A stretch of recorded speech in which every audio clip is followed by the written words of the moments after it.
സ്കൂളിലെ വൈകുന്നേരത്തെ ബെൽ മുഴങ്ങുമ്പോൾ മറ്റെല്ലാ കുട്ടികളുടെയും മുഖത്ത് സന്തോഷം വിരിയുമായിരുന്നു.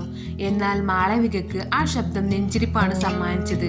ക്ലാസ് മുറിയിൽ നിന്നും പുറത്തേക്ക് ഇറങ്ങുമ്പോൾ കേൾക്കേണ്ടി വരുന്ന പരിഹാസങ്ങൾ അവൾക്ക് അത്രമേൽ പരിചിതമായിരുന്നു. നോക്കിക്കേ, കാർമേഘം പോകുന്നു.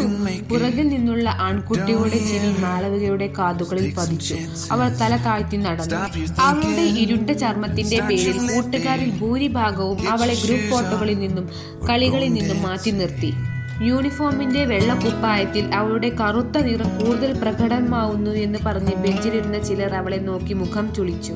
പഠിക്കാൻ മിടുക്കിയായിരുന്നിട്ടും അധ്യാപകർ പോലും പലപ്പോഴും മുൻനിരയിലുള്ള വെളുത്ത കുട്ടികൾക്കാണ് അവസരങ്ങൾ നൽകിയിരുന്നത്. സ്കൂൾ യുവജനോത്സവത്തിന് ഡാൻസ് ടീമിൽ ചേരാൻ ചെന്നപ്പോൾ ഈ കോസ്റ്റ്യൂം നിനക്ക് ചേരില്ലടോ എന്ന മാഷിന്റെ സ്നേഹം നടിച്ചുള്ള വാക്കുകൾ അവളുടെ നെഞ്ച് തകർത്തു കളഞ്ഞു.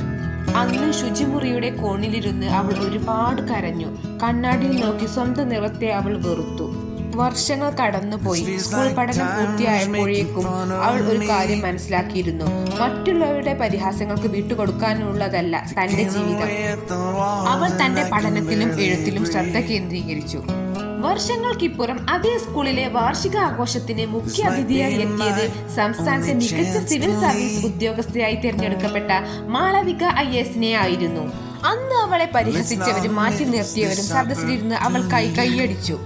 വേദിയിൽ തിളങ്ങി നിന്ന മാളവികയുടെ മുഖത്ത് അപ്പോൾ വലിയ പുഞ്ചിരിയുണ്ടായി. ഒന്നിനും മായ്ക്കാൻ കഴിയാത്ത അത്രയും മനോഹരമായ ഒരു പുഞ്ചിരി.